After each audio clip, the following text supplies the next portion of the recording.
Got it.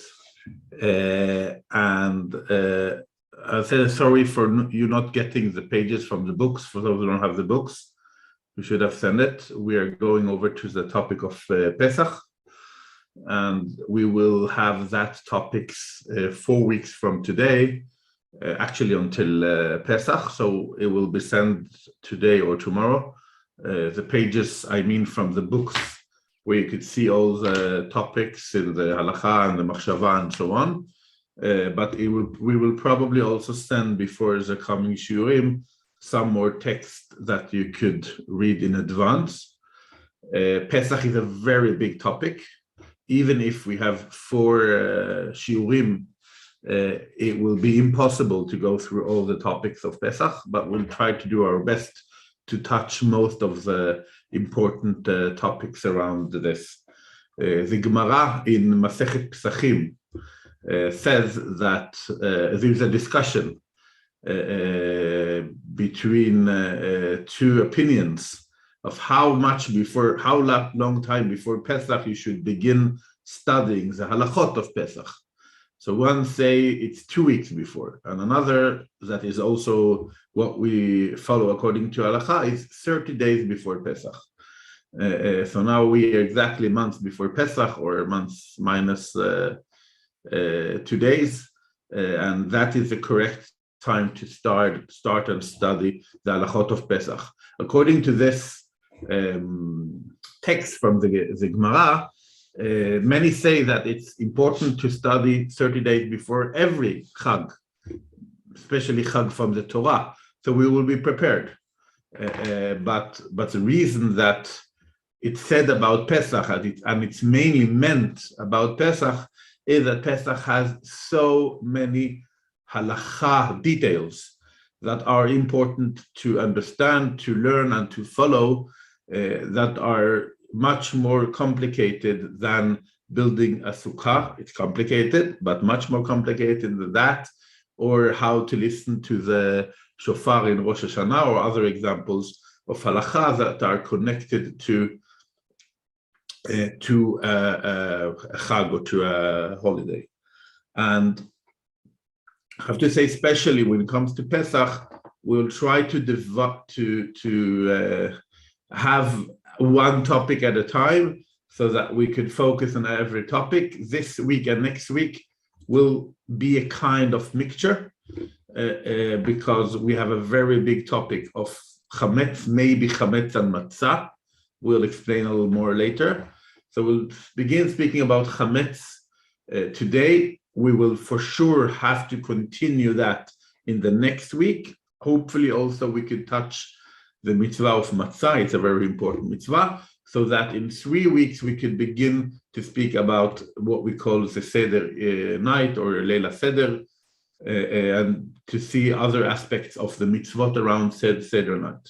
So we'll really try to focus today to start to speak about Chametz. I know there are many more topics that are important and relevant for Pesach that we won't touch today, but I hope we will get them throughout the 4 weeks that we have now with Pesach studying.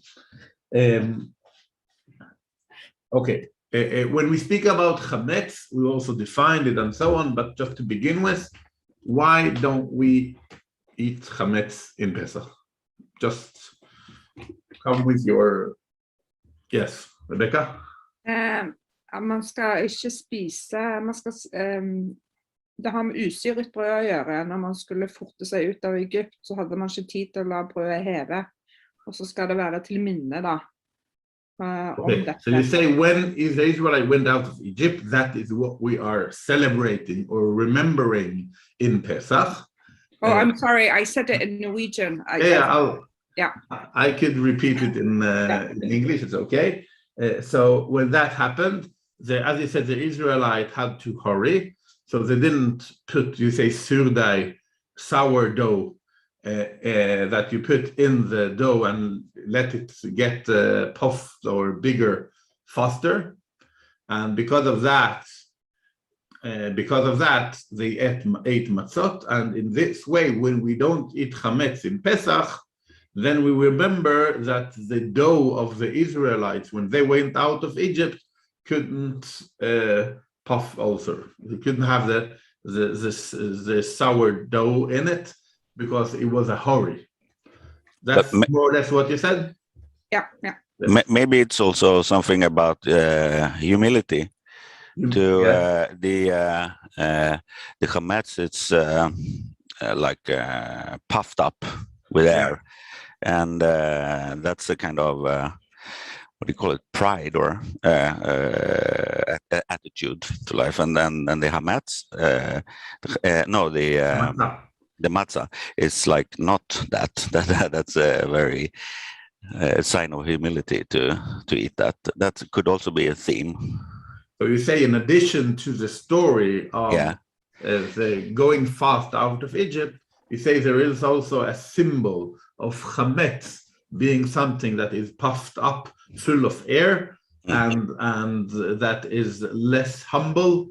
And when you then eat the matzah and you don't take the chametz, you show that you're humble and that you don't want to be arrogant or be bigger than what you actually are.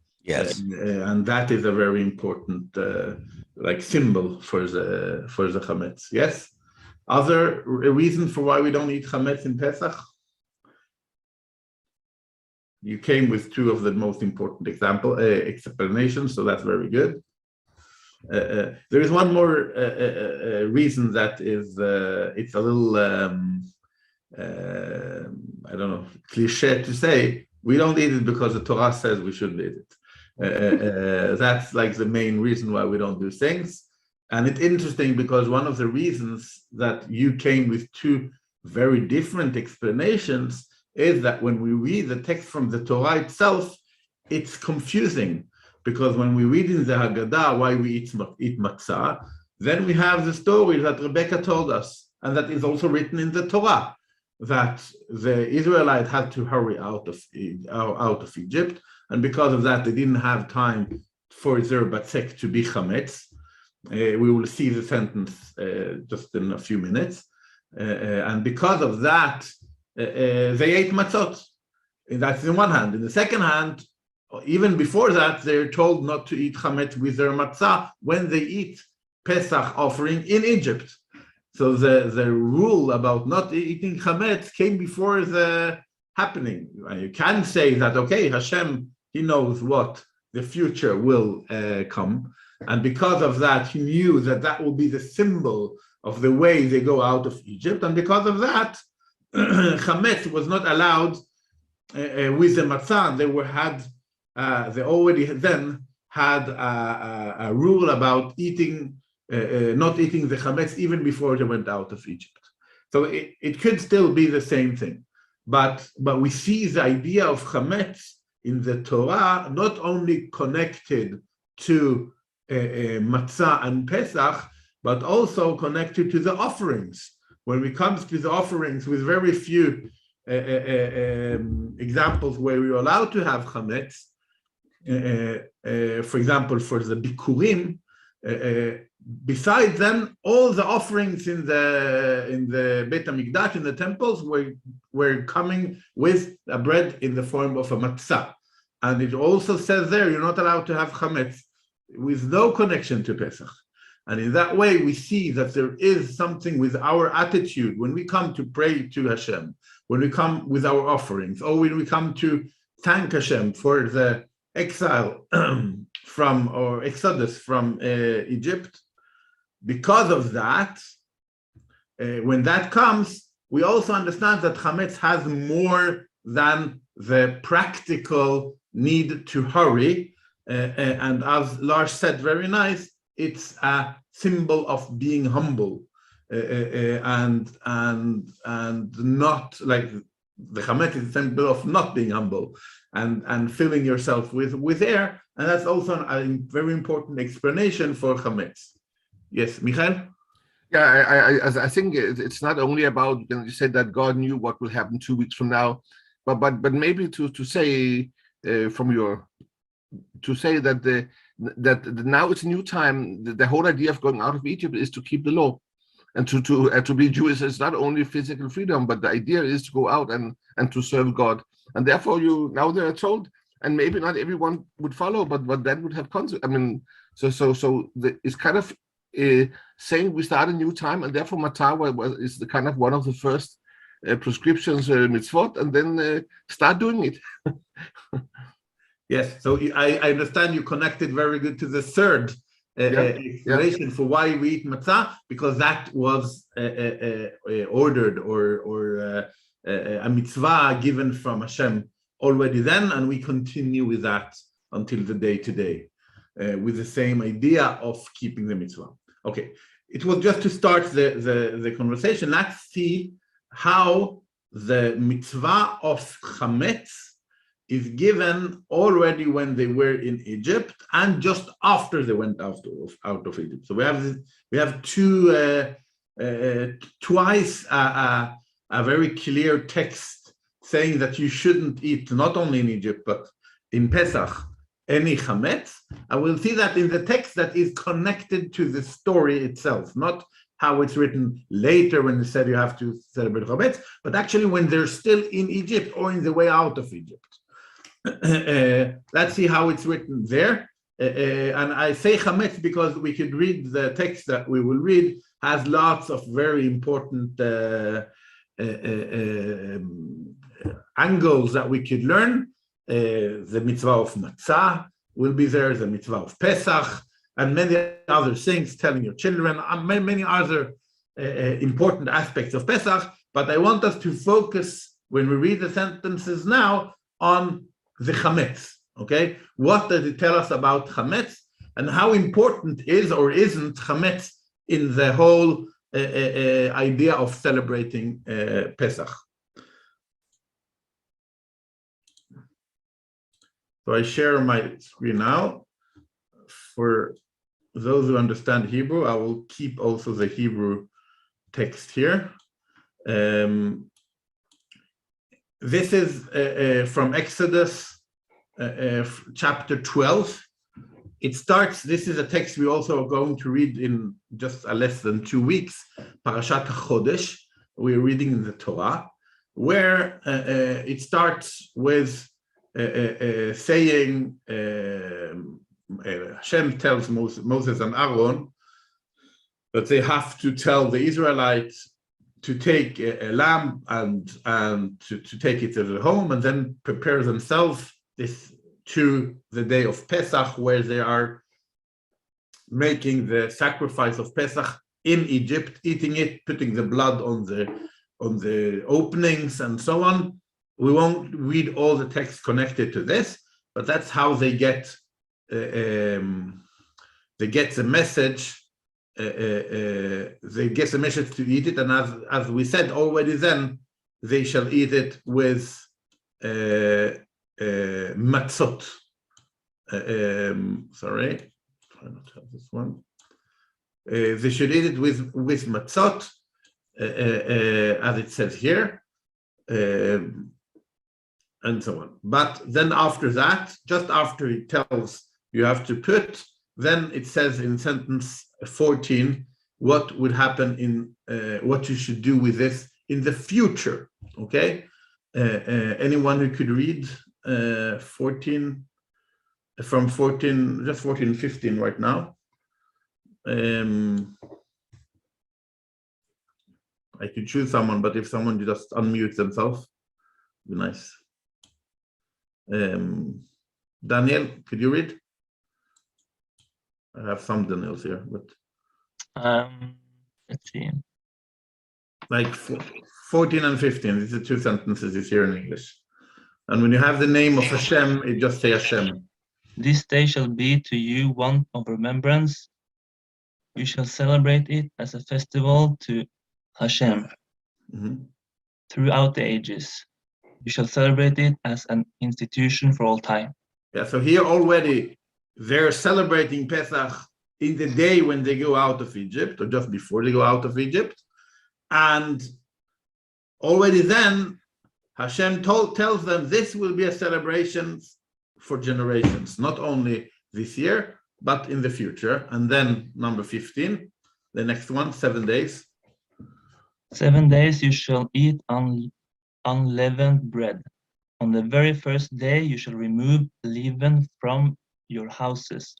For whoever eats leavened bread from the first day to the seventh day, that person shall be cut off from Israel. Yeah.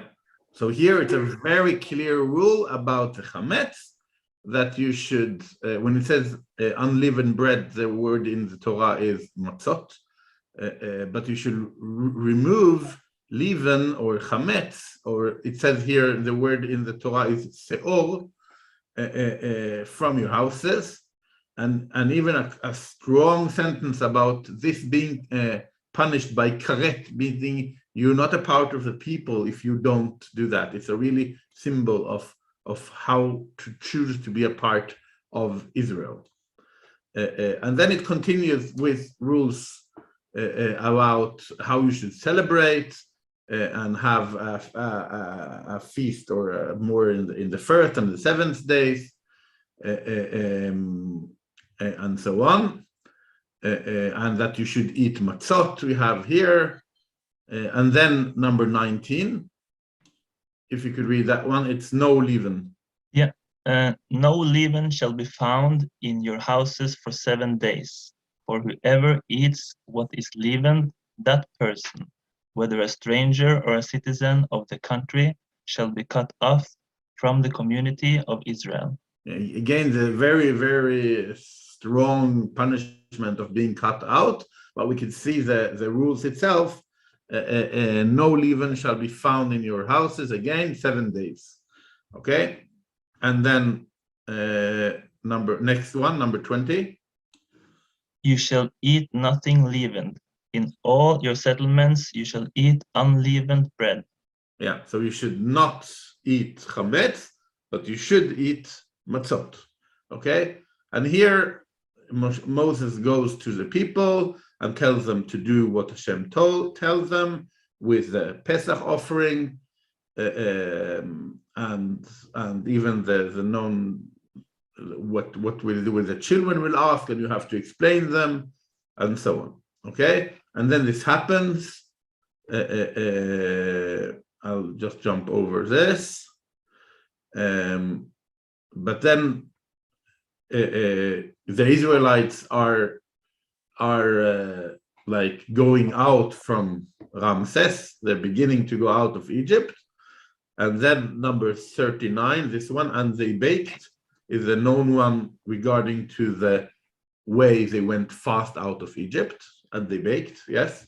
And they baked unleavened cakes of the dough that they had taken out of Egypt, for it was not leavened, since they had been driven out of Egypt and could not delay, nor had they prepared any provisions for themselves. Yeah, so here we have the sentence based on that Rebecca came with the very good explanation for Chametz is connected for them to the hurry they had when they went out of Egypt, even if we saw that they knew about it 2 weeks before. And then they went out of Egypt, and it tells us, and it here tells, like this very day, Hashem freed the Israelites from the land of Egypt, troop by troop. Okay, and then the first thing that comes after is again, just after they go out of Egypt, again we have the commandment of celebrating Pesach, just after they went out of Egypt. So let's read this again. Hashem spoke further to Moses, saying, consecrate to me every male firstborn, human and beast. The first male issue of every womb among the Israelites is mine. Yeah, that's connected to the firstborn, that should be like holy for Hashem. It's another topic, we won't touch this today. I was say in addition that this chapter is one of the 4 chapters we have in the Tefillin. Okay, so it's a very central chapter in studying of Torah. Okay, go on. And Moses said, and Moses said to the people, remember this day on which you went free from Egypt, the house of bondage, how Hashem freed you from it with a mighty hand. No leavened bread shall be eaten. Okay, first thing said, you have to remember this. No leavened bread shall be eaten. That was the first thing. Okay, go on. You go free on this day in the month of Aviv. Yeah. Okay, so when? So when Hashem has brought you into the land of the Canaanites, the Hittites, the Amorites, and the Hivites, and the Jebusites, which was sworn to your fathers to be given you, a land flowing with milk and honey, you shall observe in this month the following practice.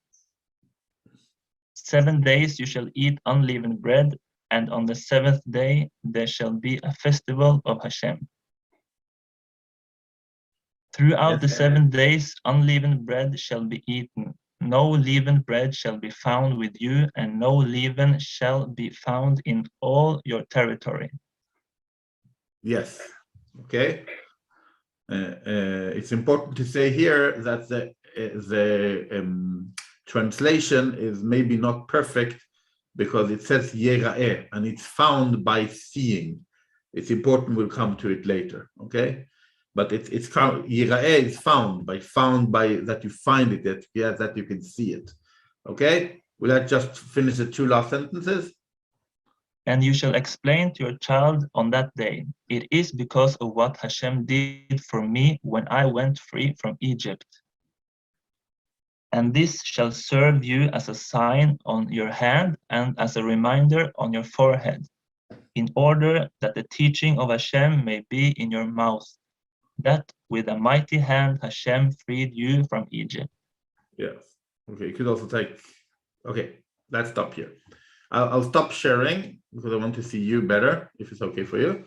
I'll go back. We saw the two chapters. We just went through chapter 12 and 13, the one that was before they went out of Egypt and the one that was after. And I want to ask you, based on what we saw, first of all, and I will say it, it's very clear that the law of Chametz is very central in the experience of Pesach as the Torah wants us to celebrate it.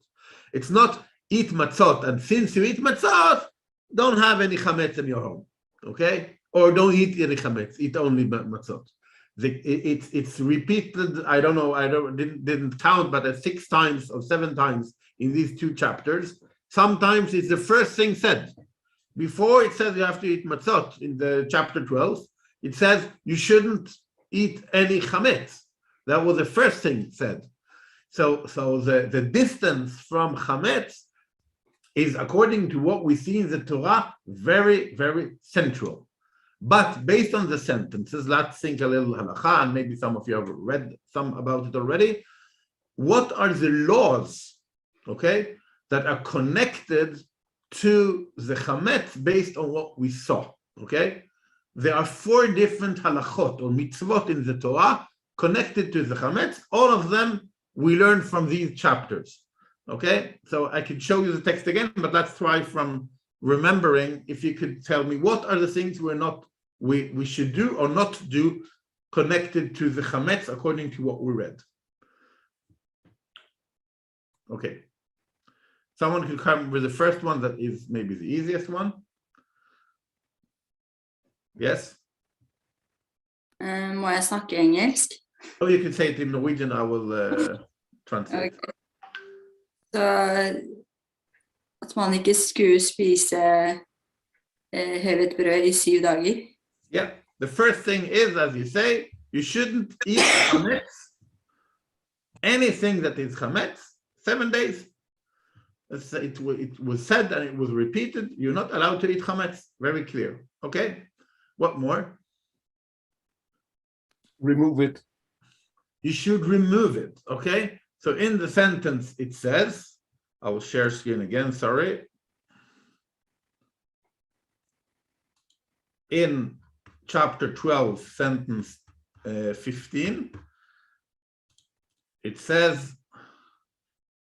Ach bayom harishon tashbitu seor mibatechem. On the first day, you should remove leaven from your houses. Okay? So here you have another law connected to the chametz that you should, and it's not only that it's forbidden to have, but in a way it's also you have to remove it from your home. Okay, very good. What more? You shall tell the children, you're obligated to tell them. And You're obligated to tell the children. That's another mitzvah we saw. I won't count it as a part of the chametz mitzvot, because I want to think that it's of course directed also to the chametz, because the children see that we prepare our home, that we don't eat chametz, that we eat matzah, and they ask why, and then you tell them, oh, so it's all connected. But I want to find the mitzvot that are directly connected to the chametz. We say we're not allowed to eat, and we have to remove. Okay, what more? you shall remember this day and forever, for the future. Yes, so remembering is also a mitzvah that is, it's not only connected to, Pesach, but that is connected for every day. That's why if you see in the text of the Shema in the Siddur, we after Shema, evening and morning, remember the freedom we got in Egypt, because it says every day, even. Okay, but again, it's a mitzvah connected to it, but it's not directly about the chametz. I have two directly about the chametz. I want to have more. Rebecca? I'm not sure it's connected to Hametz, but at least there's supposed to be a feast for Hashem. Okay, again, yes, it's okay, it's very good. It's important to repeat it. The text said that we have to celebrate for Hashem the Pesach, and the ways we do it is matzah, not having chametz, eating the Pesach offering, and so on and so on. I want to have the thing connected to how we keep the mitzvah connected to the chametz. Daniel? And you're not supposed to be seen with chametz. Okay, so as we saw, lo yera'eh, it says. Yeah. Lo yera'eh, it says, I showed you it in the text, you shouldn't see chametz. Okay? Oh, I shouldn't see chametz. Or the chametz shouldn't be seen. Ah. Okay, that's the way it says. The chametz shouldn't be seen. That's much, much more than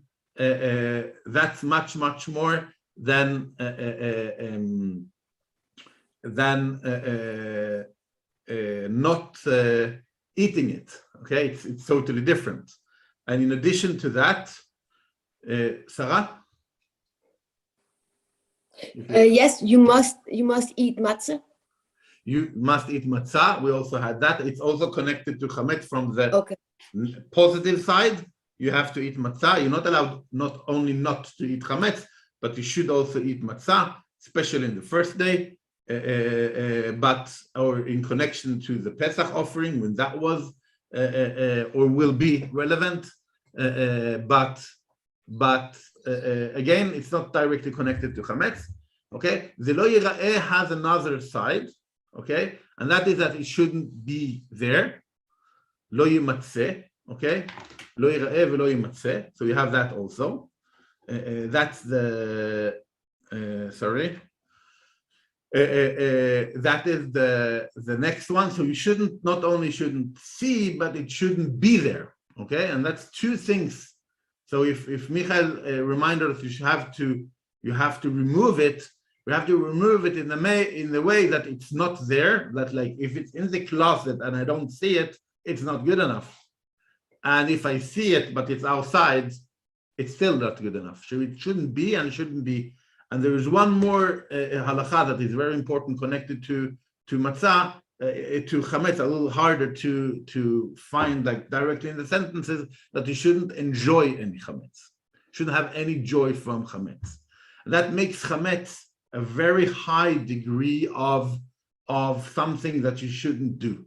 Shouldn't eat it, you shouldn't enjoy it, you should remove it actively from your home, so it wouldn't be either seen or be at all in your property or in your anything that you own. So if I have a house in the mountains in Norway, a cabin, and I have lots of chametz there, knekkebrød from last year, I have to go up there and remove it. Even if I don't see it, it's there, and I have to remove it from the cabin because it's mine and it's up in my cabin.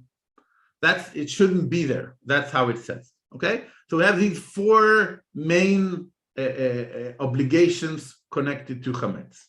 Before we'll go a little into details to how we should do this and what that means, I want to ask you if you know the definition of chametz.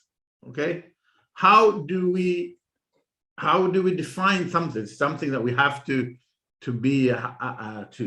get rid of in a very active way? That's why people start already now, 30 days before Pesach, to begin preparing to Pesach, begin cleaning their homes to Pesach, and so on and so on. How do we define chametz? What is chametz? Yes. So I believe it's a food product that is made from specific types of flour. It could be wheat, barley, rye, oats, and that you have put it into contact with a liquid. I believe it's water, it says, and then you have leavened it, allowed it to ferment and rise. Yeah. So first of all, it's a kind of corn or kind of something you can make bread of or cake of. Okay. And we have many kinds of corns. We speak about, in Hebrew we say chameshet minei dagan, the 5 types of corn that are that they're the one you're allowed to use to make matzah, and they're the ones who are forbidden when they are chametz, when they are puffed in a way. We'll speak about it very soon. I hope I will read the names correctly: wheat, barley, oats, spelt, and rye. Okay, these are the 5 types, meaning that other kinds of corn, like rice, is not chametz. Okay, rice is not chametz, and is in that way allowed. We'll tell why the Ashkenazi tradition and many Sephardic tradition is not to eat rice in Pesach in any case. But when we speak about the definition of chametz, rice is not a part of them. And then something has to happen with them so that they will become chametz. It's not enough that they are as they are, because as we know, we eat matzah, and matzah is made normally out of wheat, sometimes out of other kinds of corn, but something has to happen with them. And then there's, yes? Oh, I'll say it myself. There are 2 ways of how we the 2 ways of how we noise. 2 ways of how we or how the corn becomes chametz.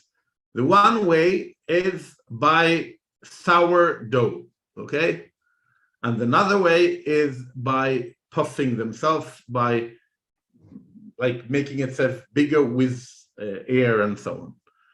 Both are a similar process, but both of them are mentioned in the Torah, and that's why we need to define them. Normally, when we take corn and we mix it with water, then what happens if we let it stand, if we let it go, if we like have the dough and we mix it in our hand, then it doesn't get any air in, or almost doesn't get any air in. But if we let it stand, as we normally do when we make chalot or bread or pizza or anything else, then it becomes much bigger. That is making it chametz. Normally, we define it as after we mix the corn with water and we let it stand for 18 minutes in a normal temperature, then it becomes chametz. It is important to say that the process could be very different from temperature to temperature and so on. And because of that, if we see that it has begun to be bigger, then it's chametz even before 18 minutes. And if it's very hot, it becomes a chametz much faster also. But normally we speak about 18 minutes from the moment we mix it with water, and actually also after we let it go. As long as we are doing something with the dough, it doesn't become to chametz so very fast. That is the one thing. It also says that sourdough is chametz in itself, meaning that the sourdough, some still use it in Scandinavia in very traditional baking processes. Today we normally don't, because we don't use sourdough as made based on a dough. We put it aside, and then it becomes kind of machmetzet, and you put it in. You put a little amount of it into the dough, and it makes the whole process much faster.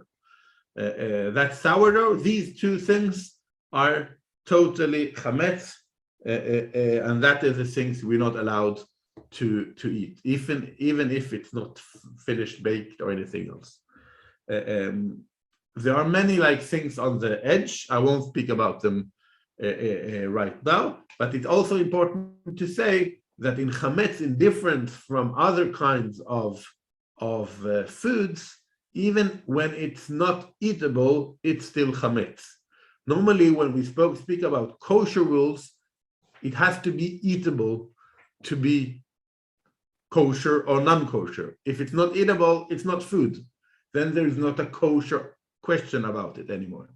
But when it comes to chametz, since the sourdough is something that loses the status of being eatable, but we use it back in the food process, then even when the chametz is not eatable, it's still chametz. And why is that important? We won't eat chametz. It's important because we just said that the rules of chametz are not only regarded to what we eat, but also that we have to move it from our home. It shouldn't be there. And then it's important to know that also other kinds of even uneatable chametz forms are not allowed in Pesach. It is important to say that if it's so uneatable that you never will put it back to any food process, like kind of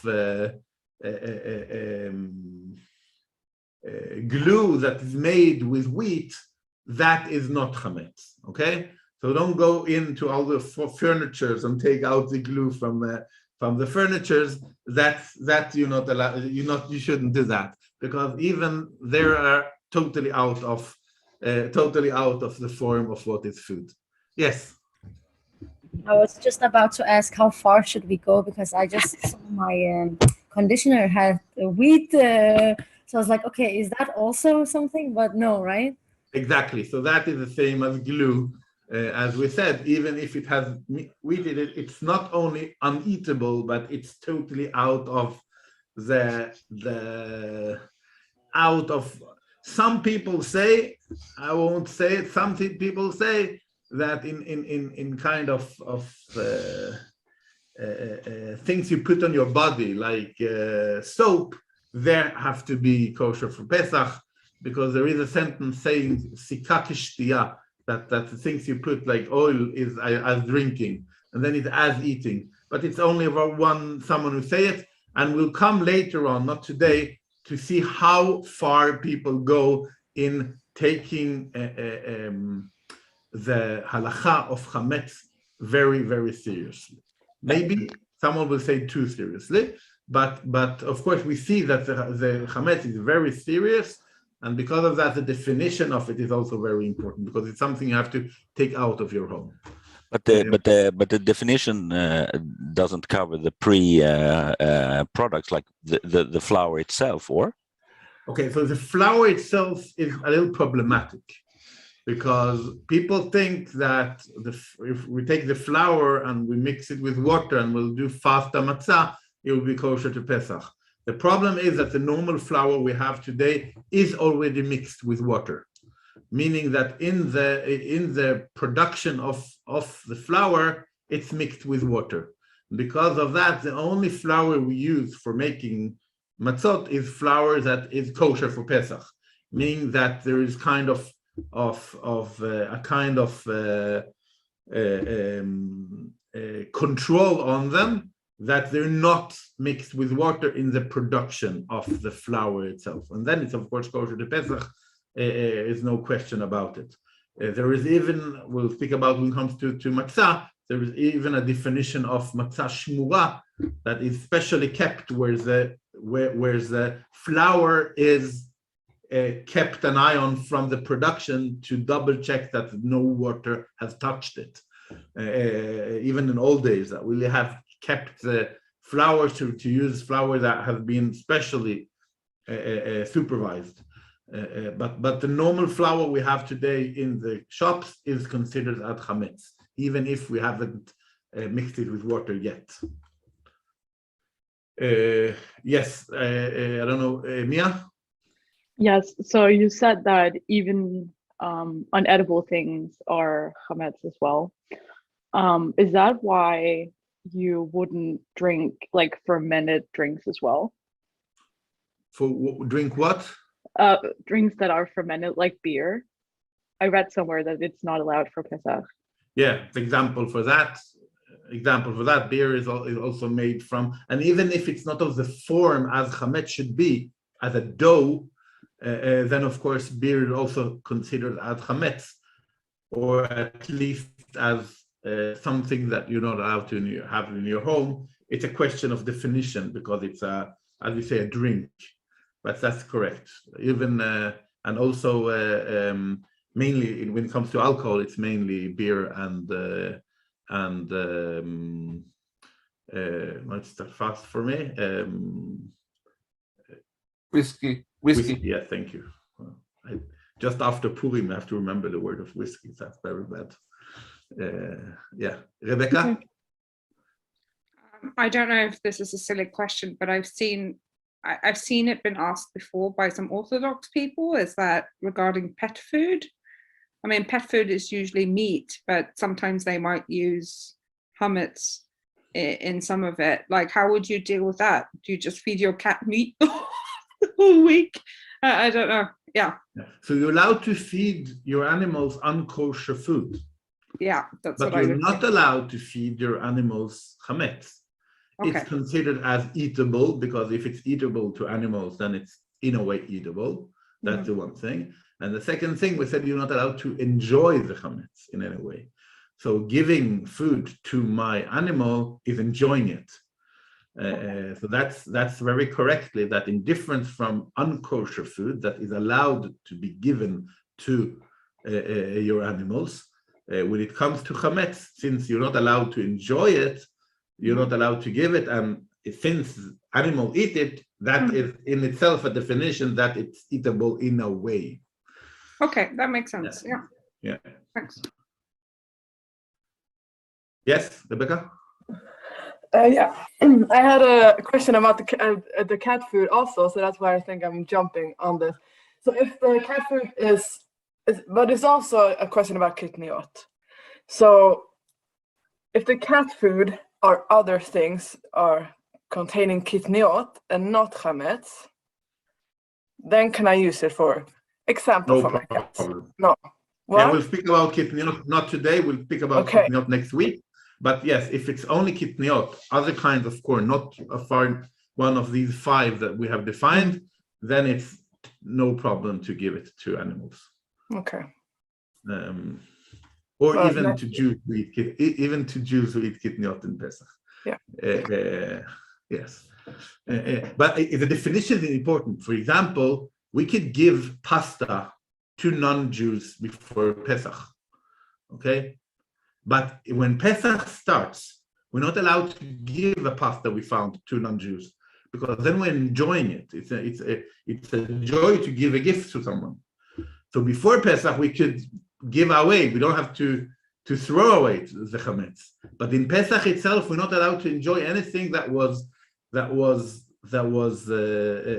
chametz is our and that we own. Okay, I want to go on a little with some of the definitions, mainly because I see we also lacking a little of time. So we spoke about the 4 things that you're not allowed to do. We very, very slightly said what chametz is, and we're not allowed to eat it or enjoy it. But then we also have a rule saying that we should in any way remove it from our home. And there is a discussion between rabbis in the Rishonim. What does that mean when we have to remove it? Does that mean that we need to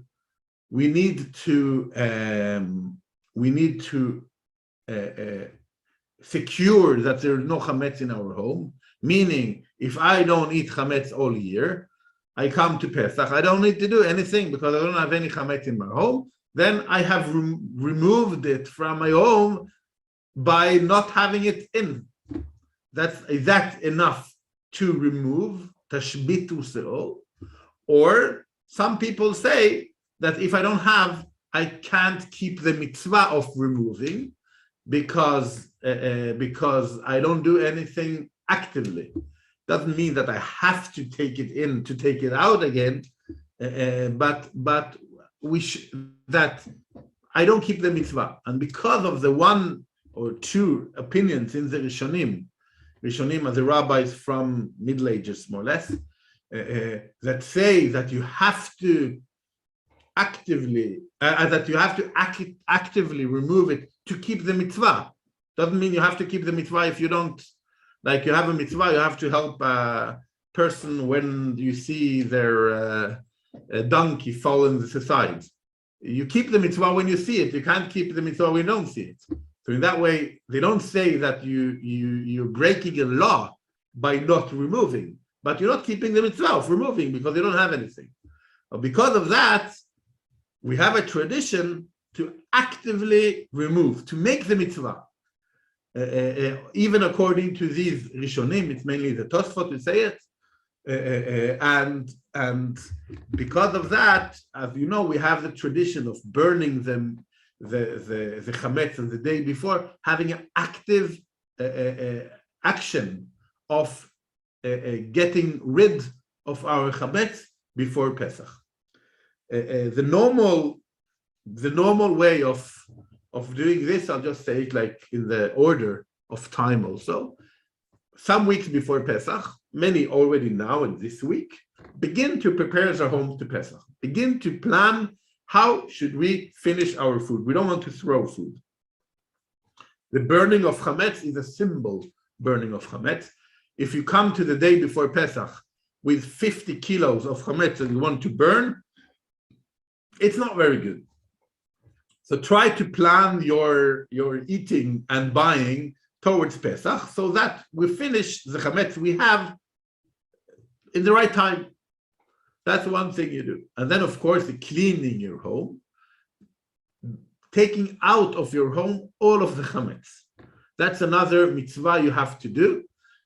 It's important to say that, in a way, this kind of tradition has become much more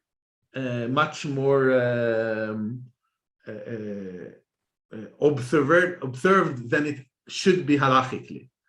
You should be able to get rid of all the chametz in your home in one day. It shouldn't take 30 days.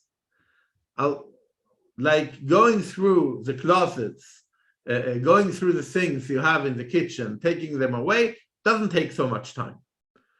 And by that, it's important to say that it became a tradition to even more check every place, every corner.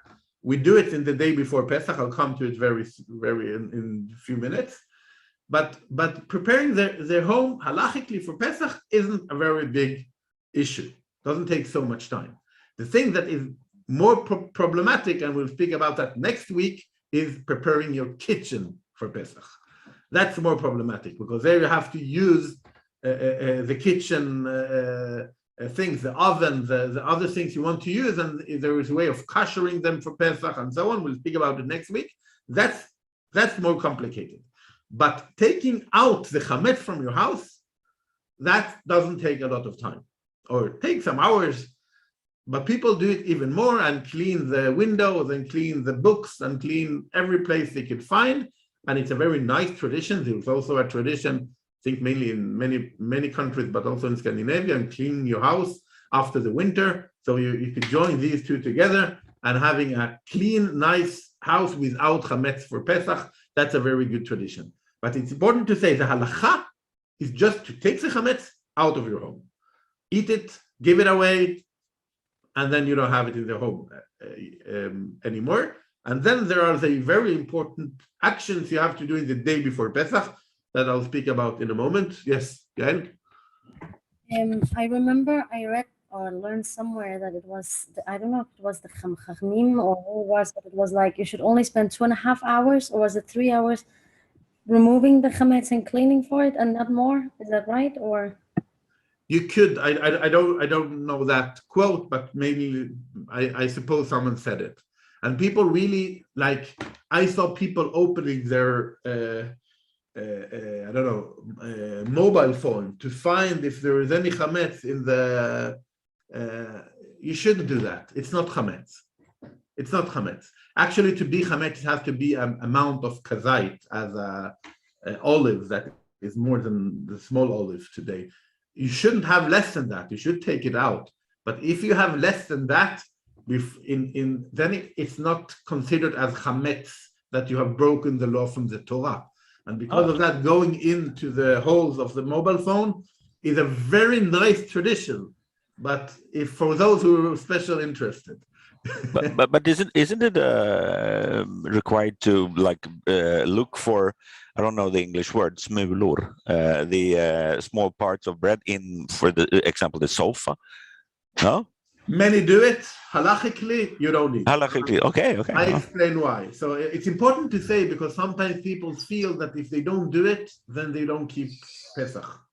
And it's better to know, when we study halacha today, to know what is important in halacha and what is tradition. Very nice to try to find. Okay, but chametz in a very, very small amount isn't and shouldn't be in any way considered as chametz. We'll explain why. How do we, now we took out the chametz, we have a very small amount of chametz left. There are two ways of getting rid of the chametz the day before Pesach. It says actually the first day you have to. So the day before Pesach, we get rid of our chametz. The one way is trying to find it. There is a tradition in the night before doing what's called bidikat chametz. It has to be in the night.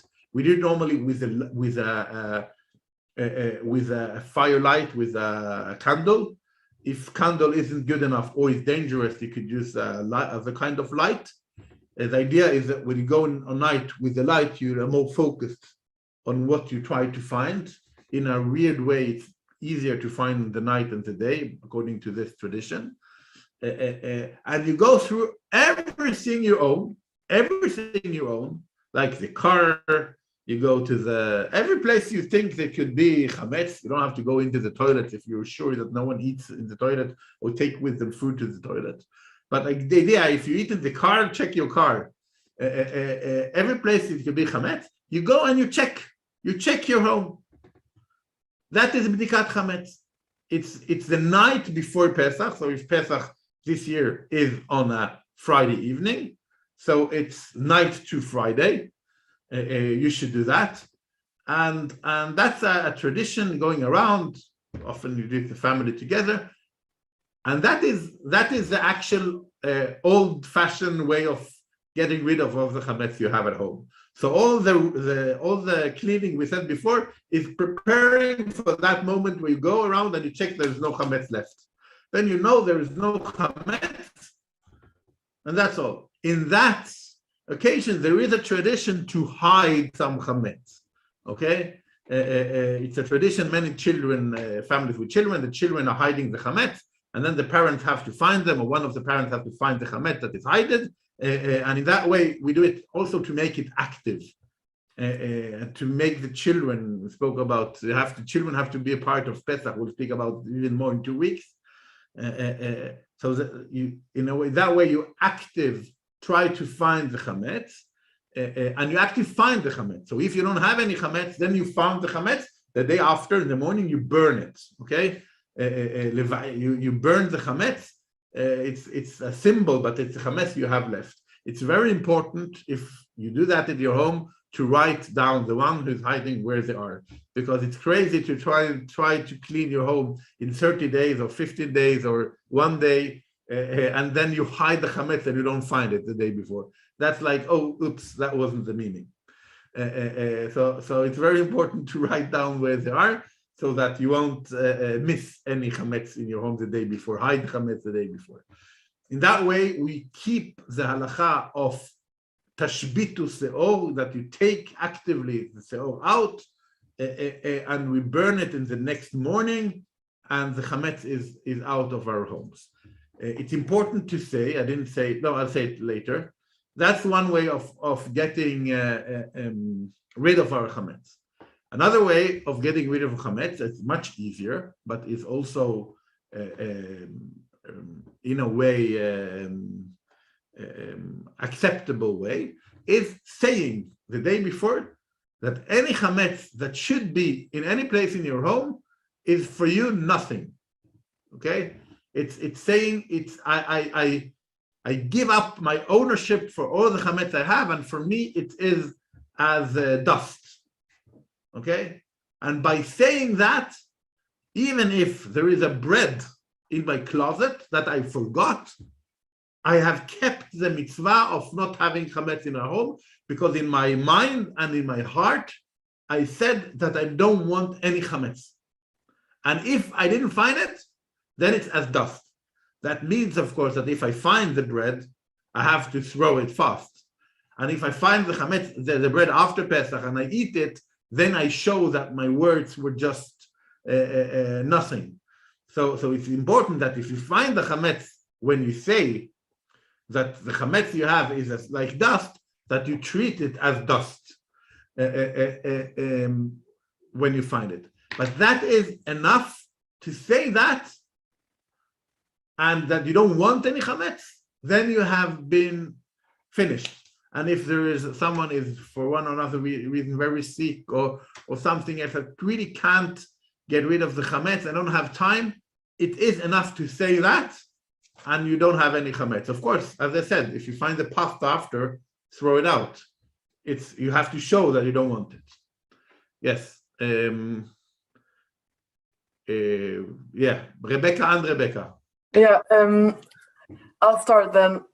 So it's enough to just say that, and you don't have to, selling the chametz and everything. I'll speak about selling the chametz. Maybe I'll say something about it later. It's enough to say that and finished. Actually, I'll speak about selling the chametz. We'll be a little over time today, but I'll say just some words about it later. Yes. Yeah, that's what I was going to ask, because I read somewhere that you can pack all the chametz and then sell it, or can you even give it away to someone? You could give it away. That's best. Yeah. You give it away. You could. The idea is, after you take everything from your home, to be sure that there is nothing left, then you're allowed to say it. Mm-hmm. If you have a closet full of chametz, mm-hmm.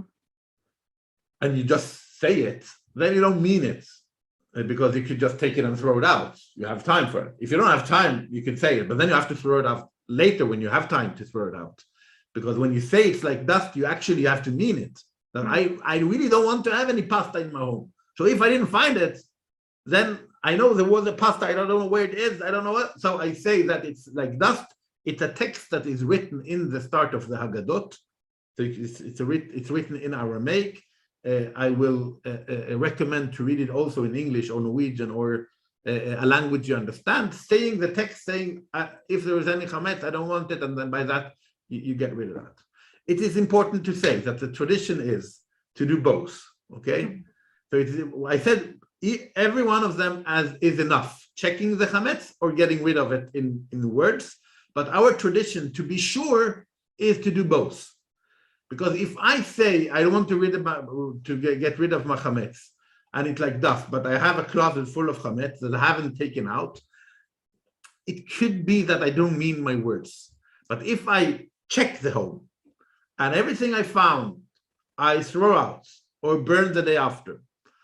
And in addition, I say, if there's anything, it's like dust, then I'm like secured from both sides. Yeah, no, I understand that concept. Even if any one of them is in principle enough, our tradition is to do both. Yeah, no. To check the home and to say. Yeah, Yes. I just thought of it as a good opportunity to donate food or whatever if I have food in the house. It's a very good opportunity to donate food. Many Jews have many good neighbors that are not Jews. I'm very happy to get chametz from the neighbors. They that was good to get, but it's according to your situation and what the food you have. I'll say some very few words about selling chametz, and we'll finish with that this week. Next week we'll continue with chametz and go over to matzah, but in other aspects, mainly how we prepare our kitchen to Pesach. It is very different from the halakha I wanted to speak about today of how you get rid of the chametz. What is chametz and how you get rid of the chametz? How you ensure that you don't have chametz in your home? Modern times have changed a lot the way of producing foods and the way of keeping food. So in old days, when you had a chametz that could live more than some weeks without getting uneatable, it wasn't normal. Today, you could have food that could last in years and still be eatable. Because of that, people have more and more food in their homes, and companies have more and more foods, and shops have more and more food in the shop. And when Pesach comes and you have to throw everything out, to give everything out, it comes with a challenge, a big challenge of getting rid of all the chametz. Because of that, we have a kind of way that solves it by selling the chametz for a non-Jew. Okay, it's important to do it through the central selling of chametz, because it's important that it will start in the right time and finish in the right time, and so on, and other things, and that it's selling the chametz. It's actually a selling. Every time I sell the chametz in Norway, I tell the non-Jew that buys the chametz from our community that they will maybe become rich if they will invite a journalist and come with the money and say, no, I actually want the chametz and I won't give it back. Because then we will have to show that we actually mean what we said, and that chametz is owned by a non-Jew, and maybe the journalist will help with paying the money, because it will be a story that could go well in media. I say it also to make it clear that the selling is actually a selling. What we do is we sell the chametz. There is amount of money. It's a counting of how many people have sold and what they have sold. It could be tens of thousands of crowns or more if it's many more people. And the way they do it is we get some money to start the active buying, and the one who buys it that isn't Jew has to pay the amount until the end of Pesach. And if they don't pay till the end of Pesach, then the chametz returns to its original owner. And we do it in a contract, and everything is written down. And by that, we can sell the chametz to a non-Jew and then come back. There are many problems with it. It's not clear, because many people sell, but in their heart, they didn't sell. And the chametz is then still in your home. It's allowed to be in your home if you don't own it. But then it's very important that it will be in a closed place, that you won't mix things that then you eat chametz and you steal in the same time if you eat the chametz that you have sold, because you have sold it, it's not yours. So it's very important to be very clear with closing out everything you sell if you sell it.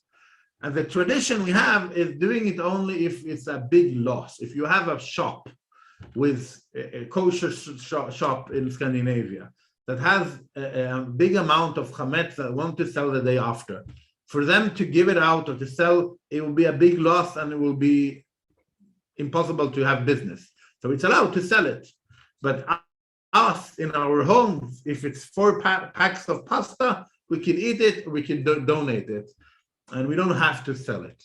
But we still use the selling to use things that are on the edge. Like if you have things that you don't know if it has wheat in it or not, and so on, open things that you don't want to use in Pesach, you put them together and you sell them. So just to say, the tradition is not to sell, you're allowed, but the tradition is try not to sell real chametz if you could avoid it.